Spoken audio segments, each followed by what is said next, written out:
Hello, welcome. I am Caitlin Moon. This is my podcast, Trauma Bond.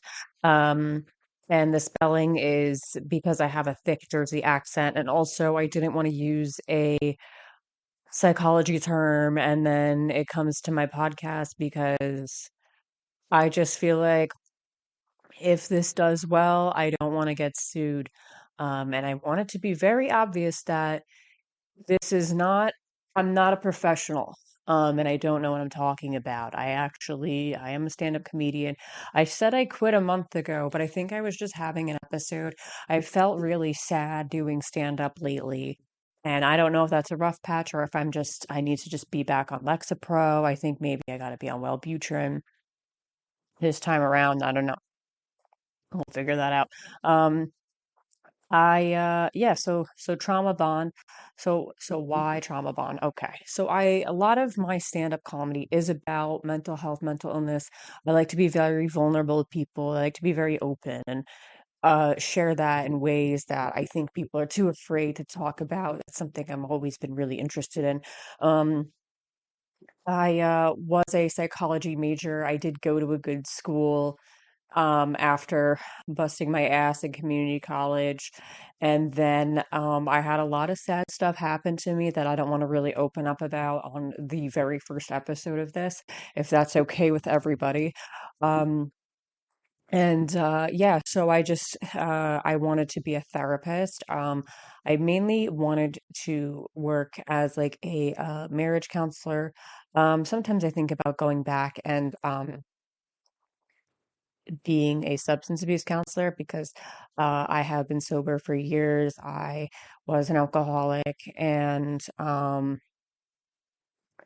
that brain never really goes away, even though I've been sober for years, and it's something I'm really passionate about. But I just think it'd be really funny if I started a somewhat mental health thing and I dropped out of school. Like that's very funny to me. A lot of people are not going to find that funny. A lot of things I do, people don't find funny about me, and that's okay. Because there's reasons why I don't have an there's reasons why I don't have an HBO special, but please manifest that for me. I really want an HBO special. Or are we calling it Max? Is it really, I'm still gonna call it HBO, and I think because I do that, I seem very ignorant. And maybe it just shows that I'm over 30. You be the judge of that. But yeah, I want to do a couple solo episodes first. I had a couple people that said they wanted to do this, and then I think because of the subject material, people get very scared and back out, which is okay. And then also, I'm such a mess, and sometimes I invite people that I really want to collaborate with, and then I realize I'm not in the right headspace, and then I get very afraid that they don't like me. I'm always afraid of, I don't care, but then at the same time, I care so much about people liking me, and I think it's just because I do stand up. But then I also really don't care because I have people in my life that love me. But I think I've just been burned so many times of people pretending they liked me. So now I'm just terrified. And growing up, I was always the girl that I always got bullied in a really weird way where people were nice to me, but because I'm so neurodivergent, I didn't understand that it wasn't sincere. I didn't realize they were making fun of me to my face until I got older, which is just insane. It's crazy to think like someone so young can manipulate in that way. It's really weird. Um, but yeah, thank you to anyone listening. I actually had two podcasts.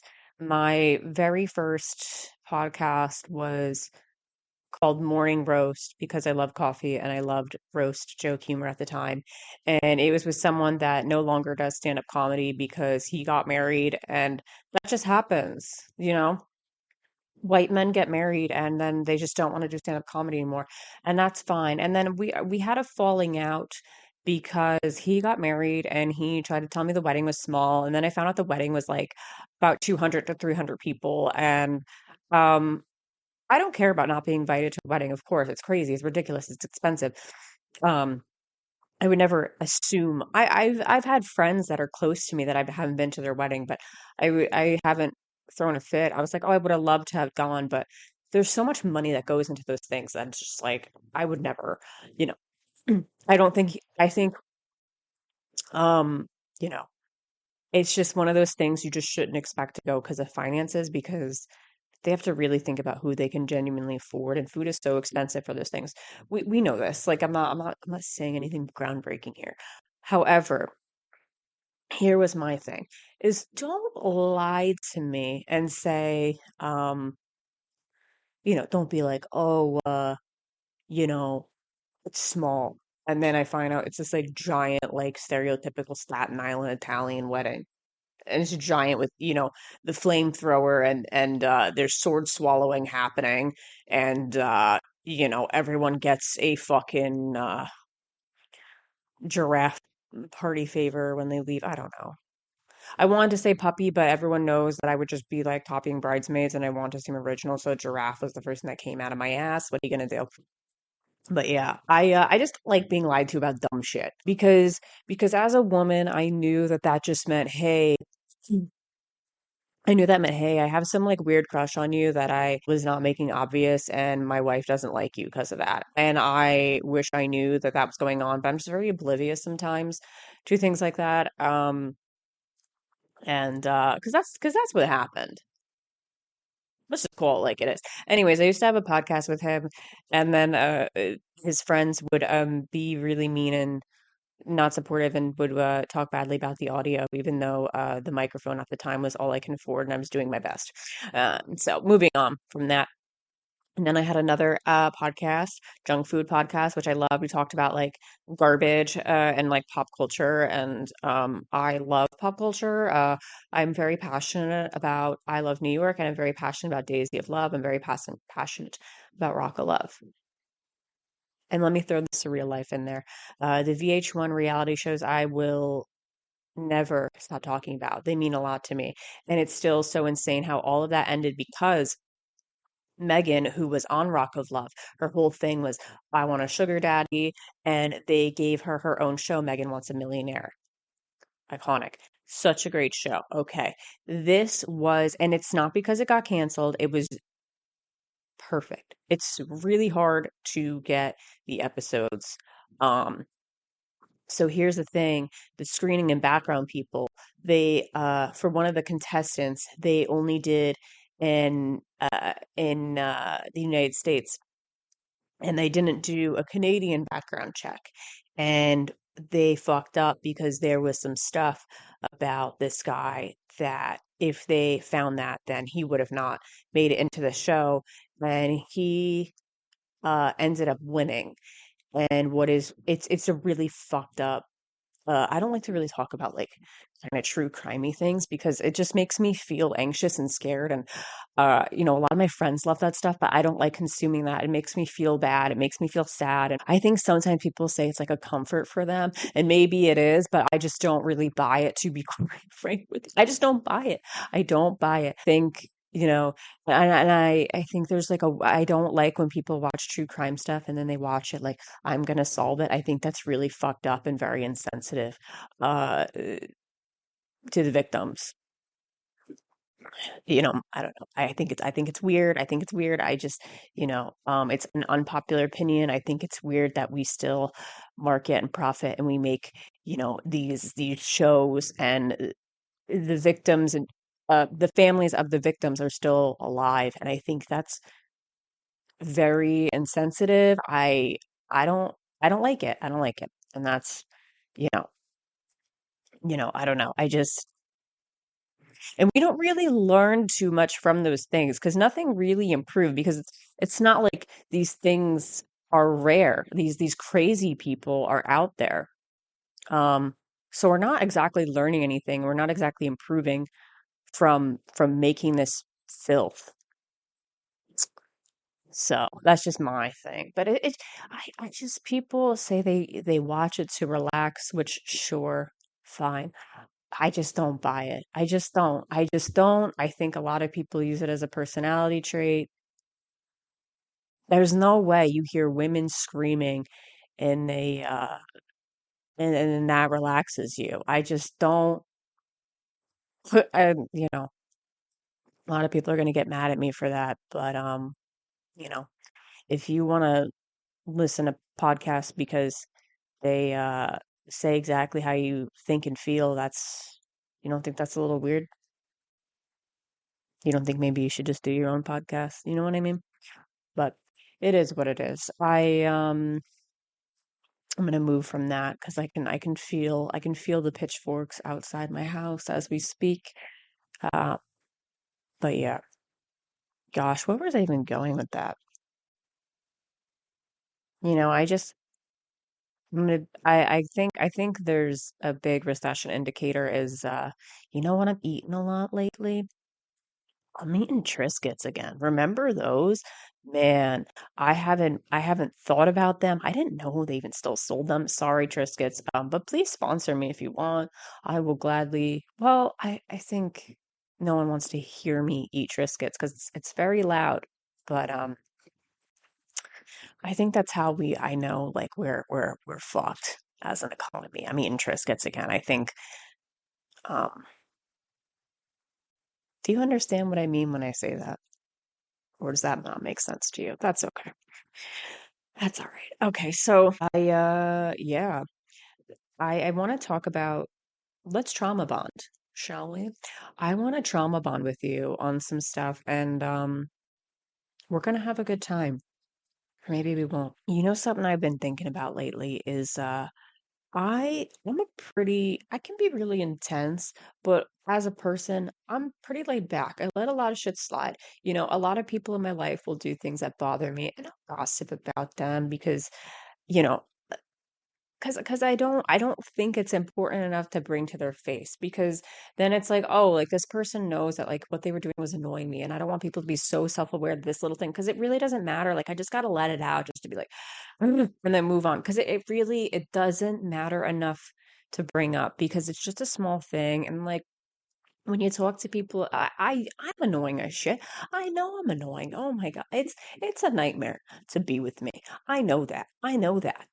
It's not fun. It's not fun to be close to me because I always have something going on and I feel bad because I'm like, hey, shit's not great again. And then it's like you know, I just get so unlucky. I feel like fucking Amelia Bedelia. Is that the bitch? Is that the bitch that always had problems? That's what I feel like. You know what I'm talking about. Maybe you don't. But I think lately I've been thinking a lot about boundaries and again, I'm pretty chill. I let a lot of shit go. I don't really care, right? I don't like that when I set a boundary, because when I do set a boundary, it's very not crazy. I'm pretty chill, I think. Um, you be the judge of that. Okay, so I don't like when I set a boundary and then all of a sudden that gets disrespected and all of a sudden like yeah, I'm not listening to that. I really don't fuck with that.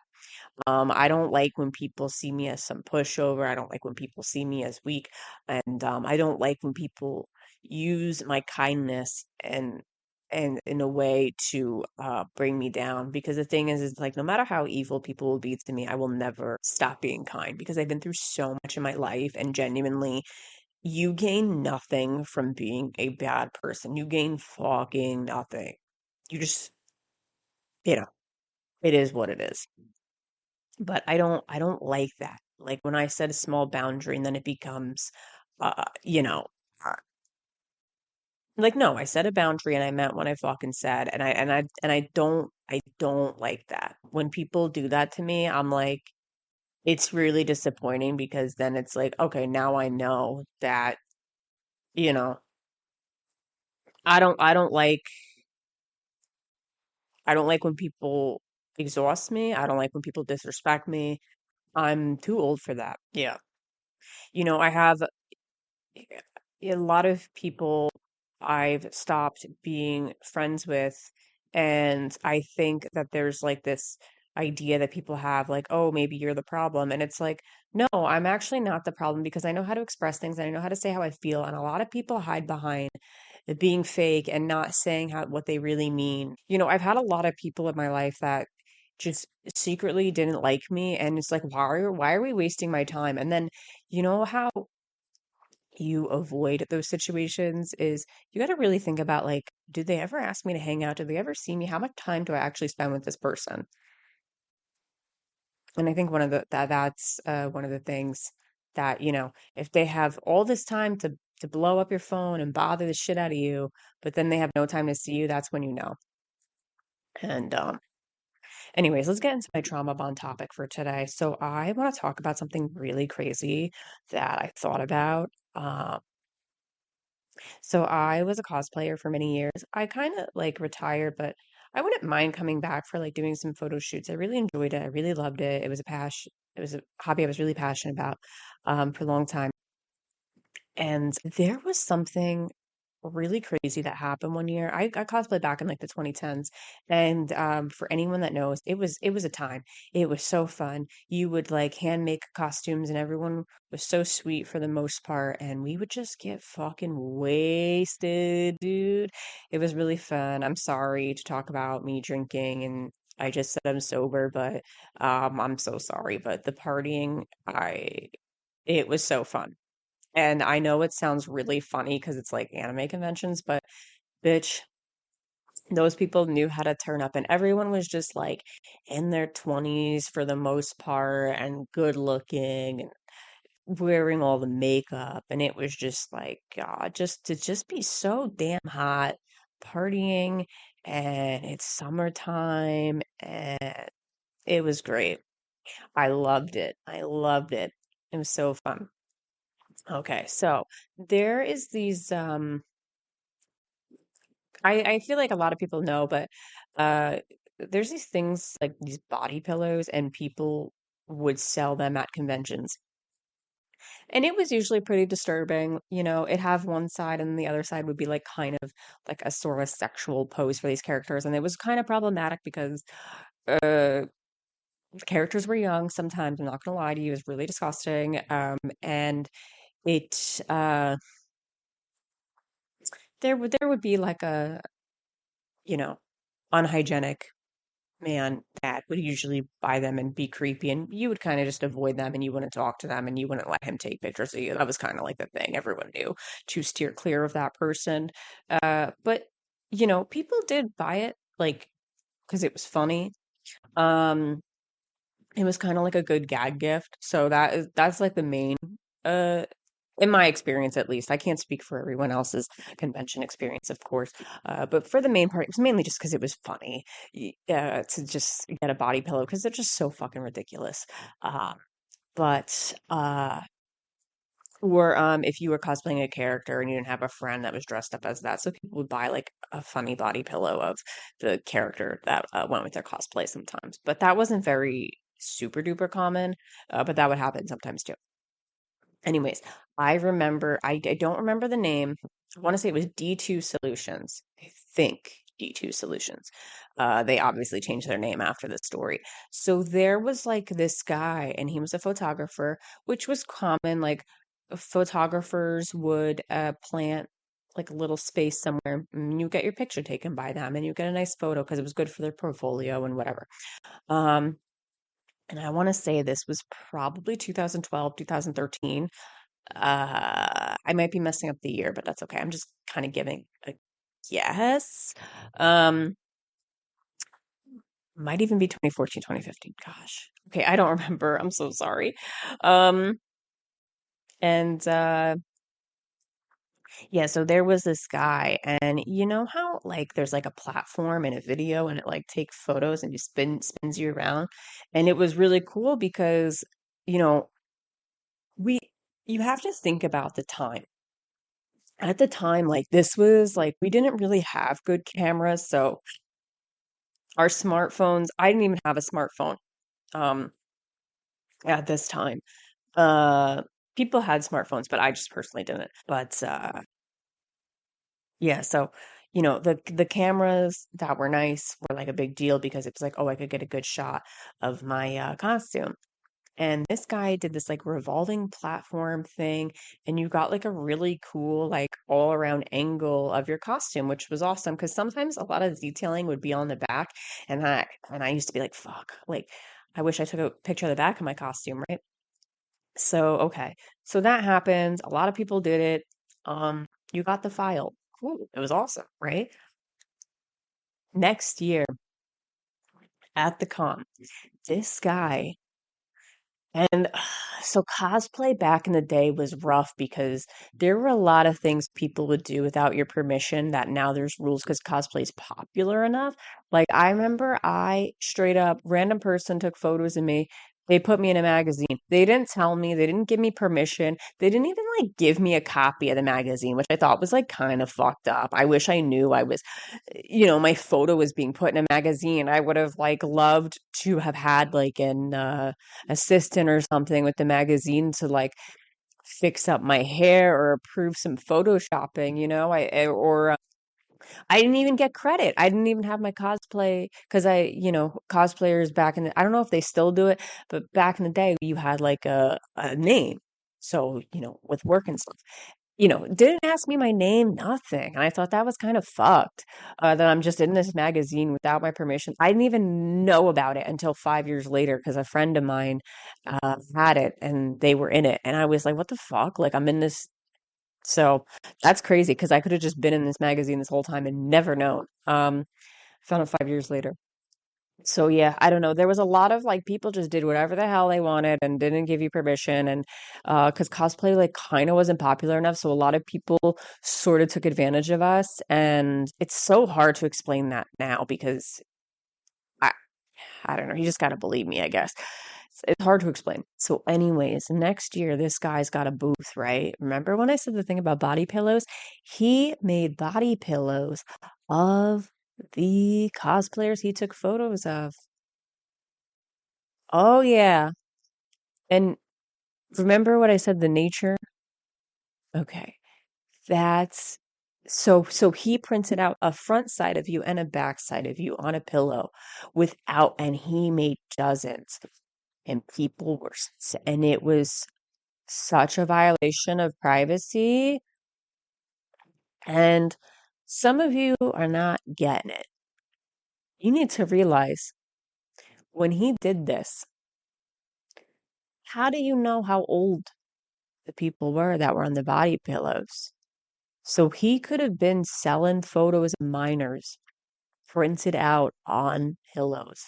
And because cosplaying wasn't really taken off, and I remember someone tried to make a petition because she was like, "What is this?" Because her, she was on the display, and he just goes, "Oh, you're the most popular one today." What the fuck do you mean you're the most popular one today?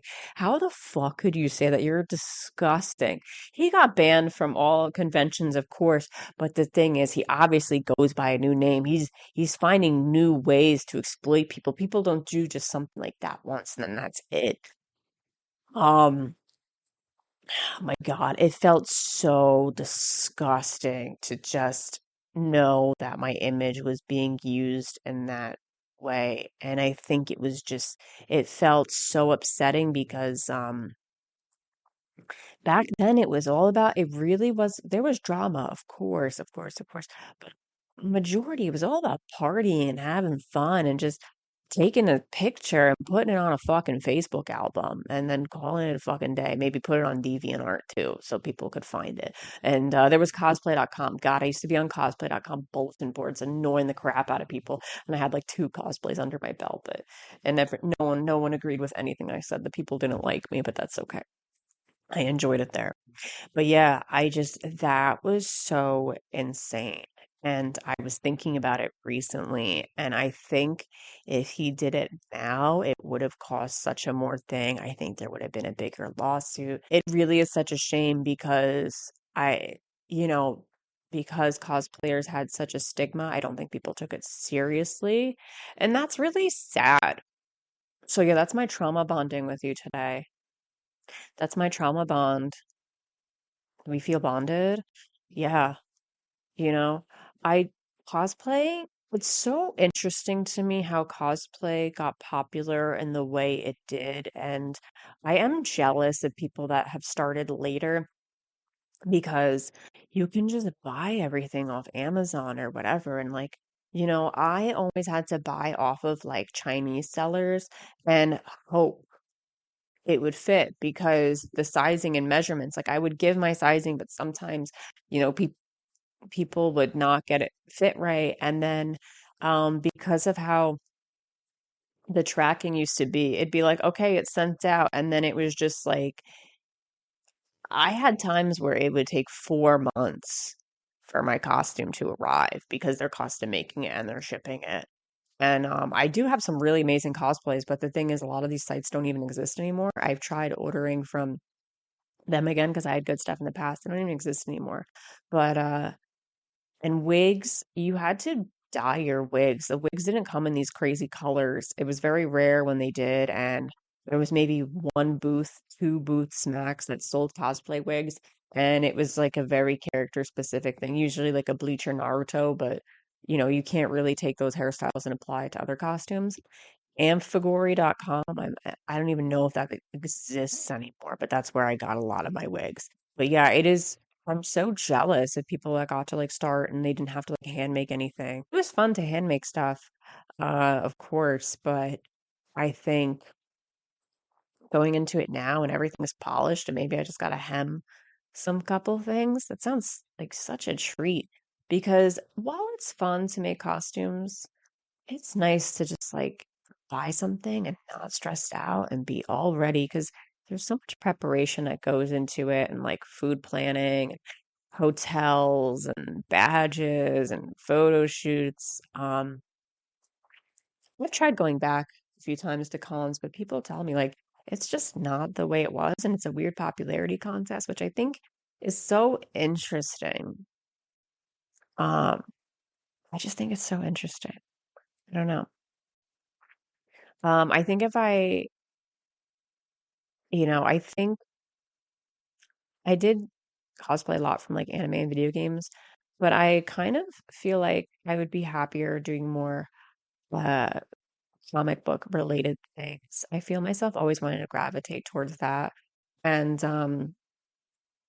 just like more stuff from Sailor Moon, of course, but I miss it. I guess I miss it, but I would know if I went, it won't be like how it used to be. And that's really sad because you used to just be like, hey, you're dressed up as that thing I like. And then you would just make friends with someone. And that was awesome.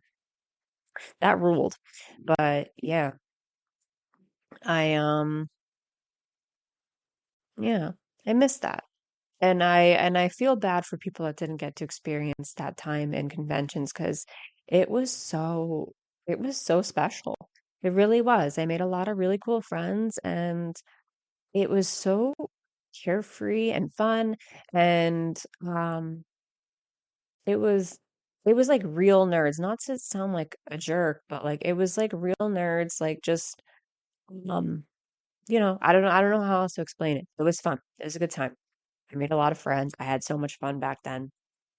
And it would be nice if it was like that again, just one more time. But yeah, and I think that's enough trauma bonding for today.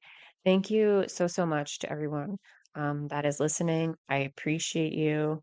You're the best. You can follow me on my comedy Instagram is Caitlin Moon Comedy. And I do stream on Twitch. My name is Curse Words and Coffee. I am on TikTok. I'm Curse Words and Coffee per. I think I'm Caitlin with Comedy on TikTok. And my Instagram for my gaming is Curse Words and Coffee. I stream pretty often. Right now I am playing a lot of Final Fantasy VII Remake and Disney Dreamlight Valley. I stream pretty often. I really enjoy doing that. Yeah, thank you again so much for listening. It means a lot to me. Thank you guys.